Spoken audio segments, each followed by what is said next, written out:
Well, I said to myself as I was thinking along those lines, that's really the same cry that is going out at the moment in the United States of America. This nation, our nation, was founded by dispensing with the place of a king. If only we could get rid of the king. That was the word. If we could get rid of King George, then we would be fine. We would form a republic.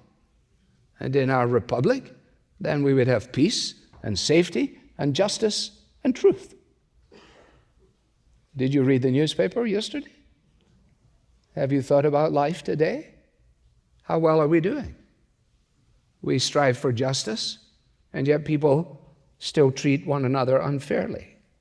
We vaccinate for COVID, and yet we can't master the common cold. We hope for a world that is freed from conflict, but we continue to fight with ourselves and with those whom we love. The longings for peace and security and kindness and generosity are clearly, unmistakably, undeniably beyond our grasp. What in the world are we supposed to do? Well, that's where our Bible comes in, you see. That's why we've said to one another routinely, we will never understand history without our Bibles. Because the Bible explains who man is, what man is, who God is, and what God is doing. Leave that aside, and then you have all these pieces of a jigsaw with no picture on the box and no possible way of putting all the end pieces in so that you can fill in the middle. And that's exactly where men and women are today. Even if they believe there's a jigsaw at all. Now I'm helped, I hope you're helped by the honesty and clarity of the Bible. Not just in this area, but in every area. For example, in our Bible reading in the last few days, we've been reading Isaiah 51. And in Isaiah 51, it says, the earth will wear out as a garment. Oh, I made a note of that. I said, well, that's interesting. And not only is it interesting, but it's of vital importance.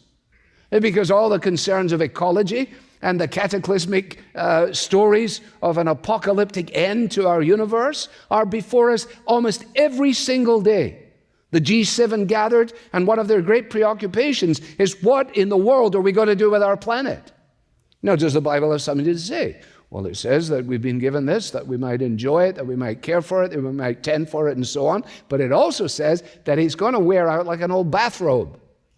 So therefore, we cannot be entrusted with the responsibility to withstand that which is written in from eternity to the very structure of our universe. Well, I was pondering that, but then I went to the next passage of Scripture, and the next passage, because there's 4 every day, and the next passage was Revelation 21, which begins, and then I saw a new heaven and a new earth. Oh, I said, that's it. That's it. This one is going to get rolled up like a garment. Look after it while you've got it. But don't actually believe that divinity is contained within the universe. Don't, for goodness sake, become a pantheist. Don't look for God inside this. Before there was time, before there was anything, there was God. He will eventually roll this up like an old carpet. But there is a new heaven and a new earth. You see, this is the Christian's hope. This is the Christian's view of the world. This is what allows us to engage in the obvious and necessary issues of time and planet in a way that recognizes that there is a sovereign God. But if you have no God, if there is no creator, if there is no one who sustains the universe, then of course, what are you going to do? You're just going to have to scramble and wonder and be concerned and say all these things that nobody really knows whether they're true or not. Well, that was just an aside. Let's get to the passage. So, some of you were hoping that was the sermon and that we were going straight to the benediction. Sorry to disappoint you.